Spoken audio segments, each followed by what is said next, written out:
Hello everyone. आज हम लोग एक बहुत ही इम्पॉर्टेंट टॉपिक डिस्कस करने वाले हैं कि जो हाइपरटेंसिव पेशेंट्स हैं, डायबिटिक पेशेंट्स हैं और जिनको क्रॉनिक कॉन्स्टिपेशन है, पार्किंसन के पेशेंट हैं और उसके साथ साथ जो ओबीज पेशेंट्स हैं, उनमें किस तरह की डाइट हमें देनी चाहिए।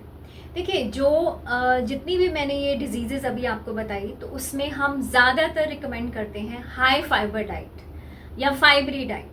तो ये फाइबरी डाइट क्यों इतनी इम्पॉर्टेंट है? जो ओबीस पेशेंट है, यानी जहाँ पे ओबेसिटी ज़्यादा है, लिवर प्रॉब्लम है, उसके साथ साथ जो लोग वेट रिड्यूस करना चाहते हैं, जहाँ पे कोलेस्ट्रॉल की प्रॉब्लम ज़्यादा है, उसके साथ साथ जो हाइपरटेंसिव पेशेंट्स हैं, जो अपने ब्लड प्रेशर को कम करना चाहते हैं, may be due to obesity और एनी अदर रीज़न, उसके साथ साथ जो हार्ट डिजीज़ हैं जिनमें, और नर्वस सिस्टम से रिलेटेड जिनमें पार्किंसन की प्रॉब्लम है, तो और क्योंकि उनमें कुछ मेडिसिन ऐसी चलती हैं जिससे उनको कॉन्स्टिपेशन हो जाती है। तो ये डाइटरी जो पैटर्न है जिसको हम फाइबर डाइट कहते हैं, तो इन सारे पेशेंट्स के लिए फाइबर डाइट जो है वो बहुत अच्छी है। तो एक तरह से मैं डाइटरी फाइबर आपको बताना चाहूँगी क्या होता है। तो देखिए, ऐसा है 25 to 30 ग्राम्स ऑफ फाइबर हमें हर रोज़ चाहिए।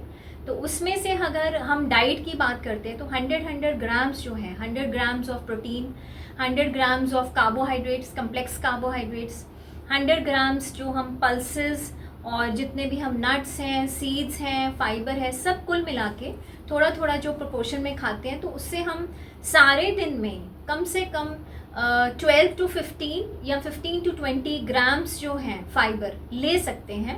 बट इसकी रिक्वायरमेंट होती है 25 to 30 grams in a day. उसको हम कहते हैं फाइबरस डाइट या डाइटरी फाइबर। और इतनी क्वांटिटी लेने से हमारा जो मेटाबॉलिज्म है वो थोड़ा अच्छा रहता है। और एक तरह से जब फाइबर है वो उसके लिए हमें एंजाइम्स जो हैं वो एक तरह से ब्रेक डाउन नहीं करने पड़ते फाइबर को डाइजेस्ट करने के लिए। रादर जो फाइबर है वो हमारे जो इंटेस्टाइन का ल्यूमन है वहाँ डिपॉजिट हो जाता है और कुछ टाइम के लिए, कुछ घंटे चाहिए उसको डाइजेस्ट होने के लिए।